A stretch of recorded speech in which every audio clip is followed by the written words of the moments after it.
Close your eyes for a second and imagine the soft, static hiss of a cassette tape. It's the mid-1990s.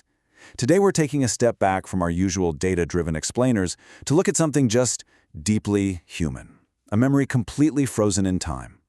Picture a small, dimly lit room in Egypt, the slow, heavy hum of a ceiling fan, and this old tape player just resting on a wooden table. We're going to dive into a specific afternoon that forever changed a man named Abdullah, and the whole thing was witnessed by a silent, highly observant child. Now, what you're about to hear isn't a script from some dramatic movie. This is the exact transcript of a voice message sent from Saudi Arabia to Egypt over 30 years ago. Just listen to the weight of this. She says, "How are you, Abdullah? I received your tape and listened to it. I'm well and I'm happy here. And yes, I left my job and got married. I married a local, wore the hijab. I look so much like them now, Abdullah. Saudi Arabia is beautiful and my husband is a good man. I'm never returning to Egypt. Forget me, Abdullah. Forget me and live your life. I want to hear good news about you soon. Remember that everything in this world is destiny, and I am not your destiny. You see, love alone was not enough." And, between every few sentences, she let out this forced, naive laugh, just trying to hide her deep sorrow. Her voice was warm, but it was literally trembling with tension. It's a painful farewell, permanently captured on a little magnetic strip. Section 1. Mr. Abdullah's apartment.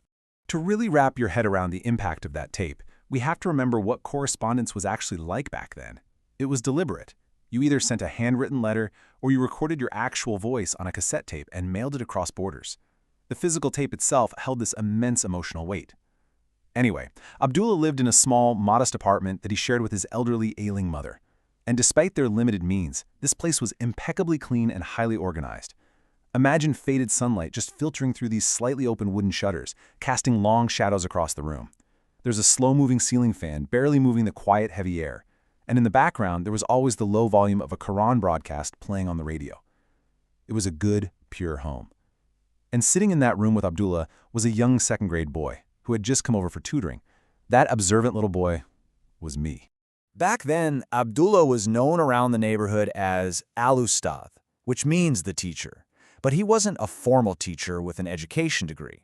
In the 90s in Egypt, simply having a university degree was enough for people to respect you and hire you to tutor primary school kids. He was really just a kind, fragile young man in his late 20s, making a very modest living. He was a solitary guy, and honestly, his whole world seemed to completely hinge on the arrival of those cassette tapes. Section 2. Heartbreak and cigarette smoke. So when Abdullah pressed play and heard those words, "Forget me, Abdullah," his physical reaction was absolutely visceral. I watched this kind man physically shrink into himself. He was already a skinny guy, but sitting in that chair, he just looked completely broken, folded over his own grief as the tape hissed. And then he got trapped in this loop. He played the tape, he lit a cigarette, smoking with this sudden intense veracity. Then the tape ended. You'd hear that loud click of the player echoing in the quiet room. He hit rewind and played it again. He did this 5 or 6 times. Play, smoke, rewind, repeat. He was so completely paralyzed by the voice coming from that speaker that he literally forgot I was sitting right there at the small dining table. And I wasn't trying to eavesdrop or anything. I was just way too polite, too obedient to even think about leaving without permission. I just sat there in the heavy silence between the replays. I remember feeling this profound empathy for the girl's tense voice, and just a deep, heavy sadness for Abdullah. I watched him chain smoke until, suddenly, he kind of snapped out of his trance. He looked at me, really startled, almost like he was seeing me for the first time in an hour, and he said, "Why are you still sitting here, Amr? Go home." He never yelled, he never raised a hand to me. Even in his absolute most shattered moment, his body language remained so gentle. He just quietly sent me away into the afternoon sun. Part 3. An ordinary life and a quiet end. We're bridging a huge gap of over 30 years now. I grew up, the childhood tutoring obviously stopped. Abdullah and I became strangers, just occasionally passing each other at a local cafe. He still sat there with that exact same slight hunch, smoking his cigarette. He'd offer a passing, polite smile, just like any other customer. And honestly, I was relieved.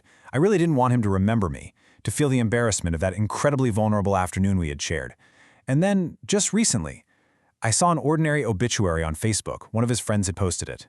There was a photo of him, wearing very simple clothes, looking tired but kind. It was the quiet end to a very, very quiet life. There's this harsh, almost crushing reality about life and heartbreak.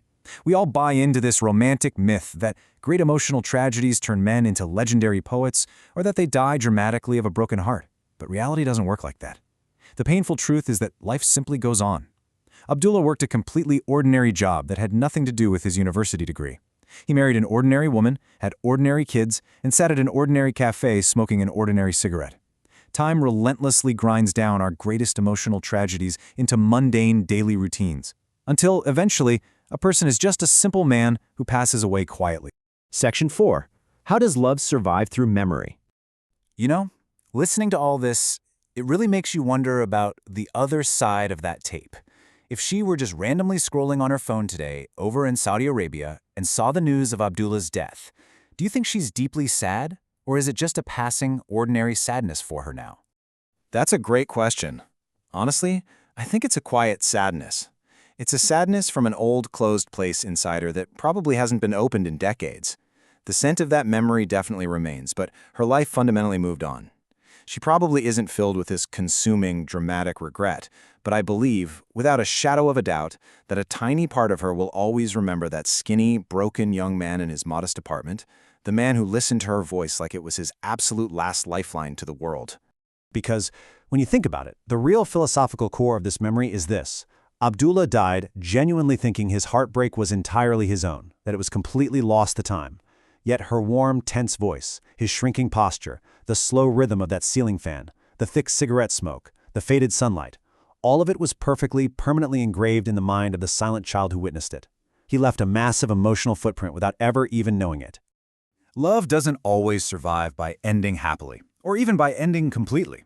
Sometimes it survives by simply remaining stuck in someone's memory, holding on to all its tiny, mundane details.